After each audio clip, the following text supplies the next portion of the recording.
Après le Sénat, l'Assemblée nationale examinera mardi une série de mesures visant à améliorer la protection des élus locaux, qui sont de plus en plus confrontés à des actes de violence. Ces mesures constituent les premières étapes d'un projet visant à rendre leur statut plus attrayant.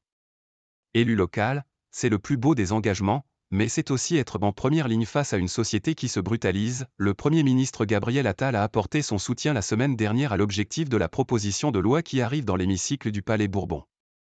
Ce texte issu du Sénat, où il a été adopté en première lecture, répond à un essor d'actes hostiles, allant des injures jusqu'aux agressions physiques. L'an dernier, l'incendie volontaire du domicile du maire de Saint-Brévin-les-Pins, Loire-Atlantique, et l'attaque à la voiture bélier du domicile de celui de la Île-et-Rose, Val-de-Marne, Vincent Jeanbrun, avaient marqué les esprits. C'est un message aux maires des petites communes et à tous ces élus locaux subissant ces violences et incivilités, plaide la députée Renaissance du Nord Violette Spiebou, rapporteure du texte à l'Assemblée. Parmi ces mesures phares, la proposition de loi aligne les sanctions prévues en cas de violence contre des élus locaux sur celles visant des dépositaires de l'autorité publique comme les policiers. Celles-ci pourront ainsi aller jusqu'à 7 ans d'emprisonnement et 100 000 € d'amende en cas d'incapacité de travail supérieure à 8 jours.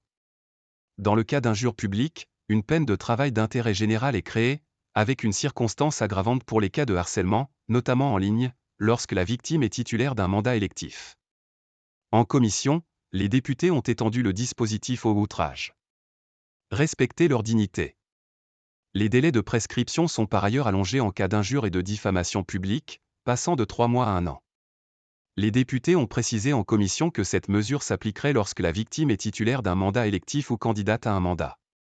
Rare voix dissonante autour d'un texte plutôt consensuel, des députés et les filles se sont dit inquiets d'une proposition de loi qui pourrait nourrir l'idée d'une justice d'exception pour les élus. Mais la législation actuelle n'est plus adaptée à la situation des personnalités politiques qui doivent pouvoir faire respecter leur dignité, rétorque Madame Spiebou. La députée a évoqué en commission sa propre histoire, expliquant avoir été confrontée à la menace de diffuser des photos pornographiques pendant la dernière campagne municipale à Lille, des photos qui n'existent pas mais au cœur d'une rumeur. Vous savez, elle a tué des élus, la rumeur.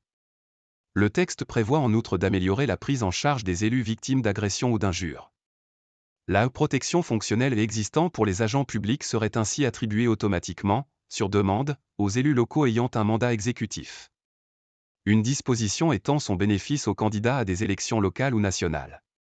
Et prévoit le remboursement par l'État d'éventuels frais engagés par des candidats pour leur sécurité durant une campagne, quel que soit le résultat de l'élection.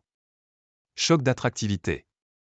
Les députés ne manqueront pas d'évoquer aussi lors des débats leur souhait d'une plus vaste réforme du statut de l'élu local, pour faire face à la crise des vocations qui plombe la démocratie locale.